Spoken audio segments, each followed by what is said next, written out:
Perseus. That's me. That's who you're named after. Because he was a hero? Because he was brave and kind and against all odds, he managed to find his way to a happy ending. Hi, my name is Derico Cottingham with Reckon News. I'm so happy to be speaking both with you. First question is, with a massive IP like PJL, how did you maintain the whimsical heart of the books while keeping the tone and pacing for the screen?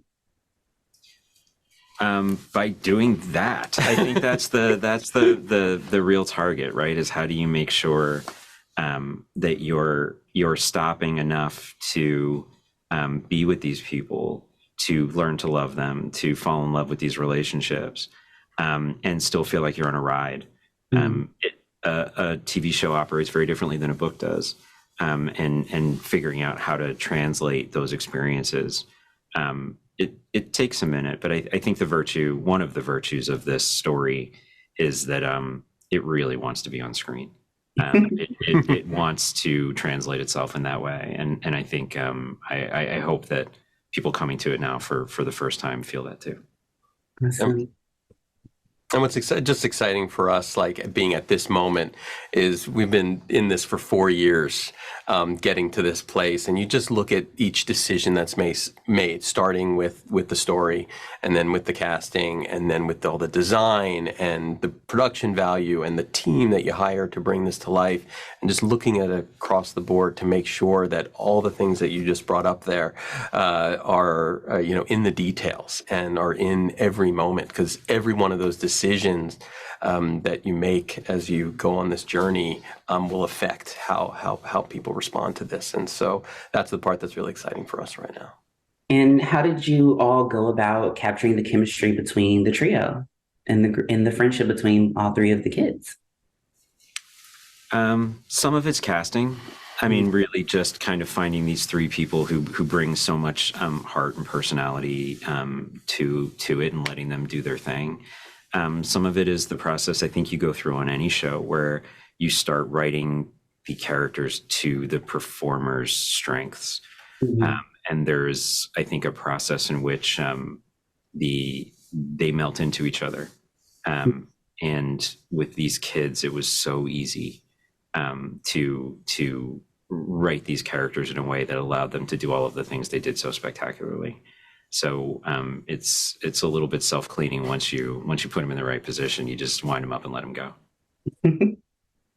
And my next question is, what do you hope viewers take with them after watching Percy Jackson and the Olympians, especially younger audiences? I feel like as younger audiences watch this, I feel like you very quickly feel like there are access points for every kid. Whatever your background is, whatever you're dealing with, there are different access points for you to connect to these characters, and feel like, if I feel like an outsider, if I feel like someone who doesn't fit, if I feel like, whatever you're going through, that is why these books, I think, resonated in such a big way the last 20 years. And that is also the goal with the series. And also for new audiences who don't know anything about the books, I think can connect to this, or parents who are going through this experience with their own child, or went through this 20, 30 years ago themselves. I just think it's got that timeless feel that I think just people can connect to in some form, and that's the hope with this. Awesome. And is there one particular scene that is your favorite or was the most challenging to produce for the screen? One of my favorite scenes is a scene that's not in the book, but there is a relationship between Ares and Grover that is just a tremendous amount of fun, I think, for all of us.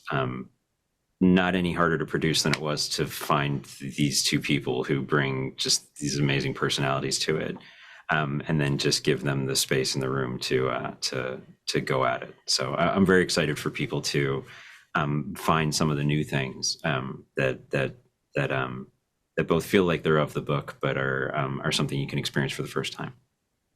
And I think it's also just being able to bring some things from the later books into this story. You know, we've introduced some gods that were not in the first book that we now put into this season of that is the Lightning Thief. And, you know, even for Rick, you know, 20 years ago, he wrote that book. And now, you know, 20 years later, he's got so many more books, and we get to tap into those and take advantage of them. Awesome. Well, thank you both for answering my questions, and congratulations on the series. Thank you very so much.